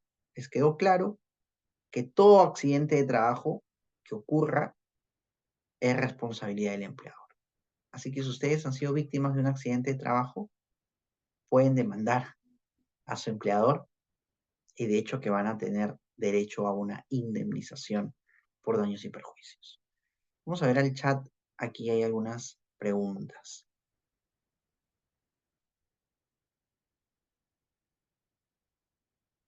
Una consulta, ¿la hipoacusia es considerada parcial permanente o total permanente?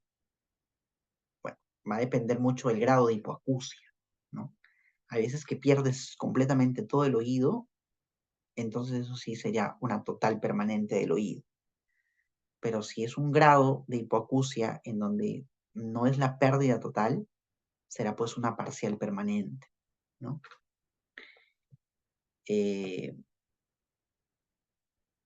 Pero la hipoacusia no es un accidente de trabajo. Puede ser consecuencia de un accidente de trabajo. Me sucedió, yo vi el caso de un trabajador que estaba encargado de un auditorio en una universidad y él era encargado del sistema de sonido. Entonces usaba unos audífonos para ver que todo el sonido del auditorio se encuentre en óptimas condiciones. De pronto se ponen los audífonos que estaban averiados, liberan el sonido y el sonido le produce la pérdida total de los oídos, de los dos.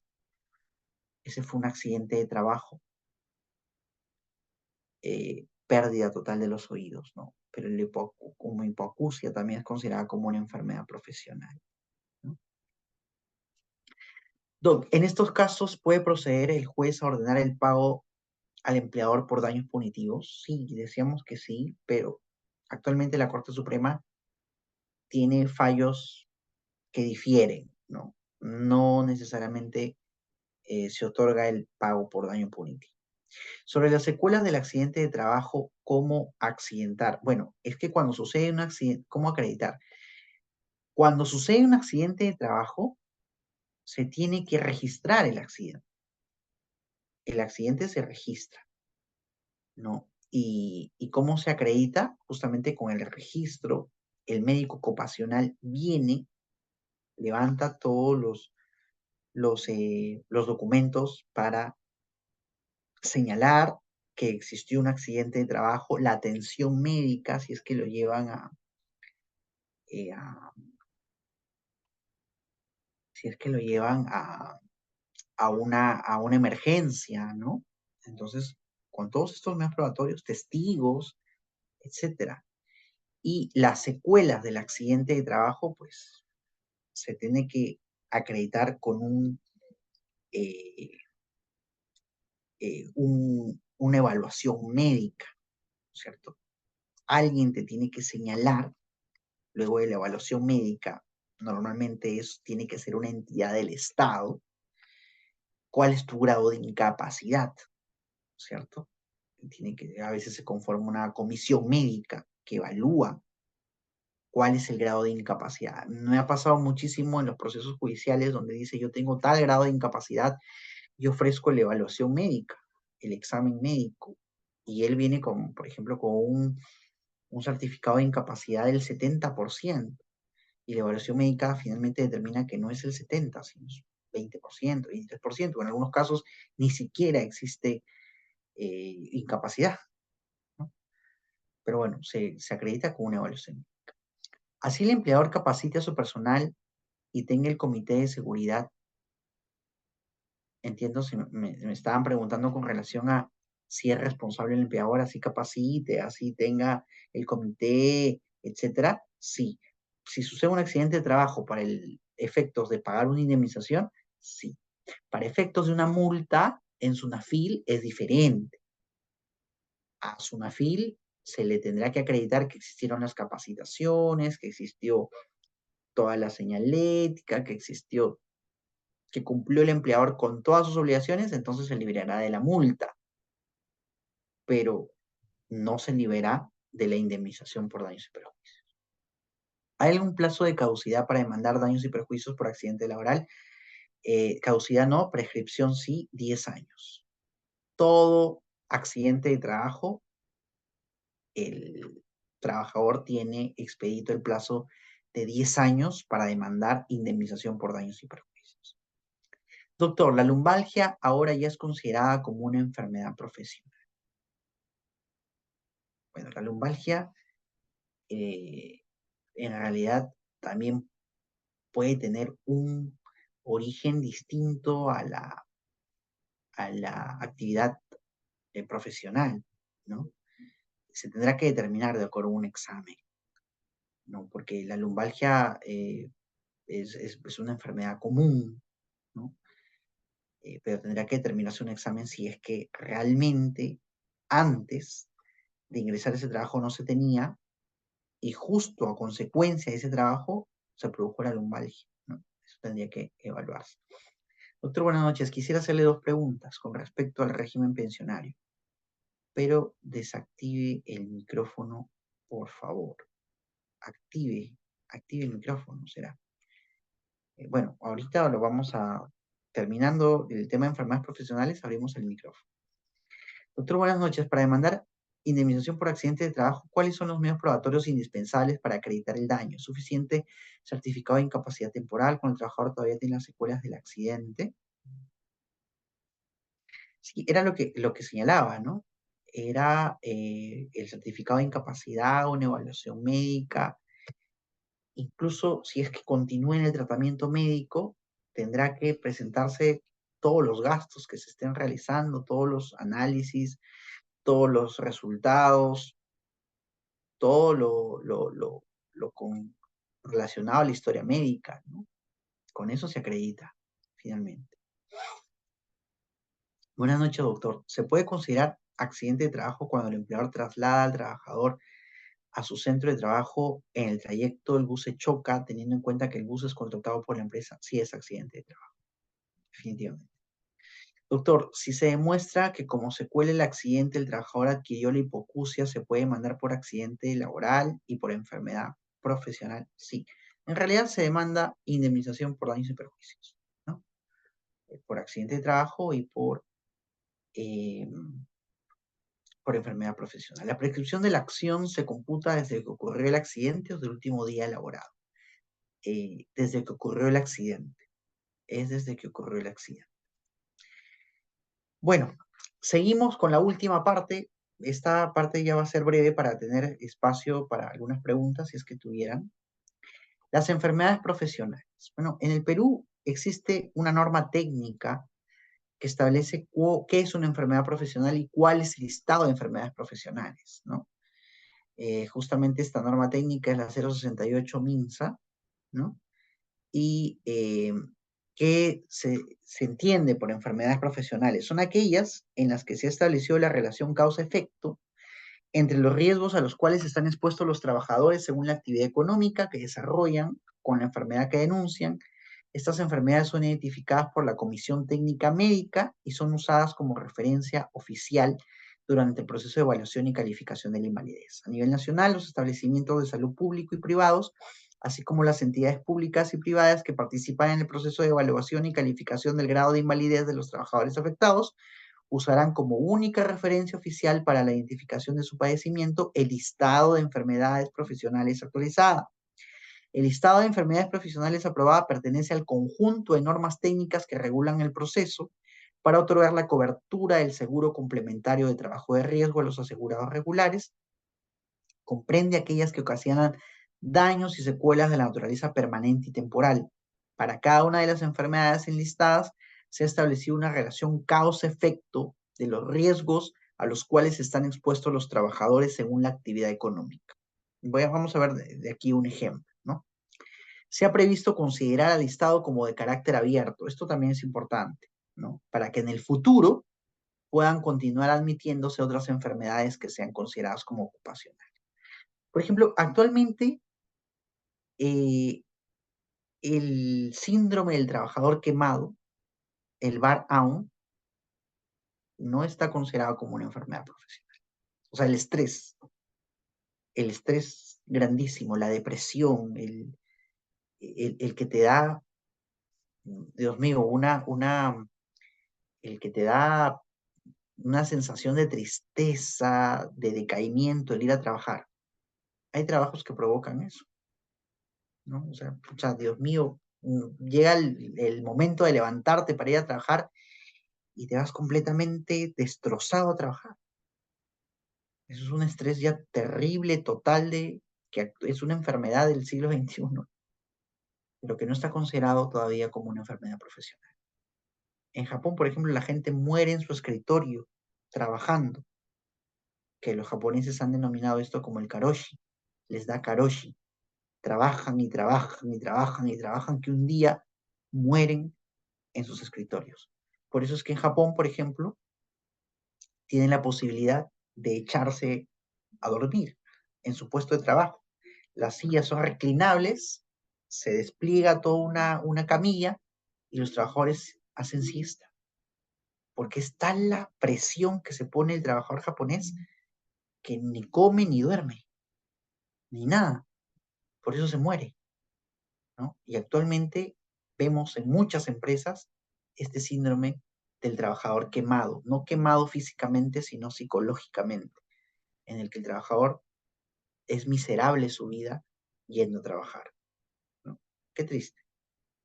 Pero, por ejemplo, ¿cuáles son las enfermedades que sí están consideradas como profesionales? Están divididas en 6 grupos. ¿no? Enfermedades causadas por agentes químicos, por agentes físicos, por agentes biológicos, por sustancias de agentes no comprendidas en nuestros apartados, enfermedades de la piel causadas por sustancias de agentes no comprendidos en nuestros apartados, y enfermedades causales por agentes carcinogénicos. Este es un ejemplo. Enfermedades provocadas por posturas forzadas o movimientos repetitivos en el trabajo. Este es el supuesto. Esta es la calificación. El M70 es la calificación internacional, la clasificación internacional que se le da a este tipo de enfermedades derivados de movimientos repetitivos, ¿no? ¿Cuáles son las enfermedades? Enfermedades de las bolsas serosas debido a la presión, celulitis subcutáneas como iograma, bursitis aguda, crónica de los sinoviales o de tejidos subcutáneos, bursitis glútea, bursitis de la fase anterior del muslo, bursitis preesternal. Estas son las manifestaciones, ¿no? El hombro con tendinitis del manguito de los rotadores, ¿no? El codo antebrazo.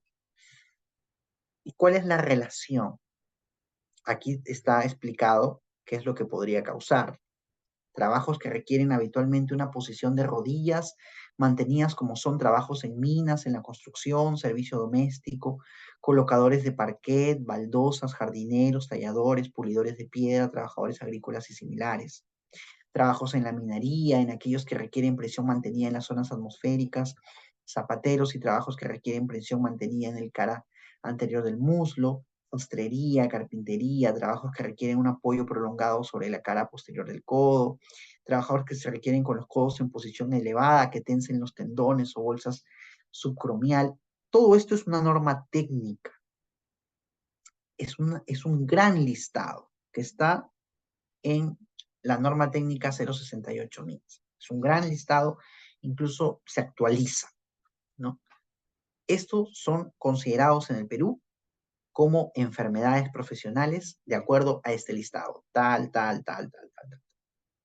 Entonces, ustedes revisándolo pueden verificar si una determinada situación es considerada como una enfermedad profesional, derivada justamente de la actividad profesional, ¿no? Eh, bueno, muchísimas gracias por la atención brindada. Yo creo que tenemos unos minutitos para poder abrir el micrófono o que sigan escribiendo en el chat si es que tienen alguna pregunta con relación a esta última parte de enfermedad profesional o accidentes de trabajo. Muchas gracias por la atención brindada. Muchas gracias, doctor, por su excelente ponencia. Teníamos una participación pendiente de Johnny Sánchez. Le voy a activar el audio para que pueda participar. Doctor, buenas noches. A ver, una consulta con respecto sobre el régimen pensionario, hablamos de la 19.990. Si este trabajador cumple sus 20 años de aportaciones y se pasa a retirar de una empresa X, a esperar afuera la edad de los 65 años para que tramite su jubilación, o no puede hacer ello. Sí, sí puede esperar. Si ha cumplido los años de aporte, solamente le faltaría cumplir el segundo requisito, que es la edad mínima de jubilación, que son 65. O Y, podría acceder a una jubilación anticipada, ¿no? a ver, en el régimen minero, creo que no es los 65 años por ser un régimen especial, ¿verdad? Estamos hablando de 55 Correcto. años de edad, ¿verdad? Y, sí, es menor el número de años para acceder a la pensión, justamente por la esperanza de vida en ese sector. Ya, ya. Y mi segunda pregunta es acerca también de, dicho, una vez había llegado a esto del COVID a nivel mundial, acá en el Perú se habla de un decreto ley 31301 llamadas las pensiones proporcionales, lo cual eso creo que no lo tocó y debemos de tenerlo eso presente porque hay muchos de la 19.990 que aportaron cierto tiempo y no han podido tramitar su jubilación, pero hoy en día algo a lo que no reciban nada, ¿verdad? Claro. Muchas gracias por el aporte. De repente organizamos otro panel como este en que podamos entrar a analizar al detalle. De hecho, como son varios temas que tenemos que enfocarnos, ha sido una revisión bastante general. Esperaba que fuera completa, pero podríamos ahondar en muchos otros temas que han quedado por ahí en el tintero. Muchas gracias. Conforme, doctor, muy, muy agradecido, muy agradecido. Muchas bendiciones, buenas noches con todos. Gracias. Gracias, doctor. Tenemos también la participación de Stephanie. Buenas noches. Buenas noches. Buenas Buenas noches, noches. doctor. Una consulta. En una demanda laboral por el tema de enfermedad profesional, ¿el lucro cesante se calcularía? Bueno, he visto, porque quería consultarle si se calcula desde la fecha que la persona ha tenido este accidente, o perdón, que ha adquirido la enfermedad laboral. eh, No, disculpe. La pregunta era, en una demanda por accidente de trabajo en el que la persona ha tenido lo que es la enfermedad profesional a consecuencia de ello, el lucro cesante lo podría calcular desde la fecha de que la persona terminó de laborar con la empresa hasta calcularle un aproximado hasta los 65 años, ¿no? Que va a dejar de laborar por el tema de la discapacidad que ha adquirido. Se puede calcular así, disculpe, calculando su última remuneración en este caso. No sé si me podría guiar en ello, disculpe. Y claro, o sea, normalmente se calcula entre el momento que adquirió la enfermedad y que ya está imposibilitado de continuar con su labor, ¿no? Hasta los 65 años, que es la edad pues mínima para acceder a la jubilación, porque se entiende de que si no hubiera sufrido este accidente, esta enfermedad profesional, podría continuar laborando, pero a consecuencia del accidente o la enfermedad ocasionada por este empleador, ya no podría llegar hasta los 65 años de labores, ¿no? Entonces, el lucro cesante se toma como referencia la última remuneración. No necesariamente te la van a otorgar así porque es solamente una referencia. El lucro cesante no es los sueldos que dejé de percibir, CTS, gratificaciones, vacaciones, remuneraciones, no es, sino es simplemente un monto que el juez calcula de manera prudencial, ¿no? Como señala el Código Civil con relación a la indemnización monetaria. Pero sí, podrías calcularlo hasta los 65. Perfecto, doctor. Muchas gracias por la respuesta. Me parece que ya no tenemos más participaciones así con el micrófono prendido. Ya no están levantando la mano. Muchas gracias a todos por su atención. Espero nos veamos pronto. Muchas gracias, doctor. De parte de nuestra institución, el Centro de Formación y Capacitación CEFOCAP, le damos las gracias y también esperamos tenerlo pues en las siguientes capacitaciones junto a nosotros. Muchas gracias, doctor. Buenas noches. Encantado, buenas noches. También agradecer a los participantes por acompañarnos el día de hoy en estas capacitaciones. Los que deseen aún certificarse en el tema pueden acceder a la inscripción mediante el link de WhatsApp que les he enviado por el chat. Recuerden las certificaciones por 24 horas académicas y también pueden acceder al diplomado los que deseen. Solo soliciten la información mediante el link de WhatsApp. Sin más que decir, agradecerles de nuevo y esperamos contar con su presencia en las demás ponencias. Muchas gracias.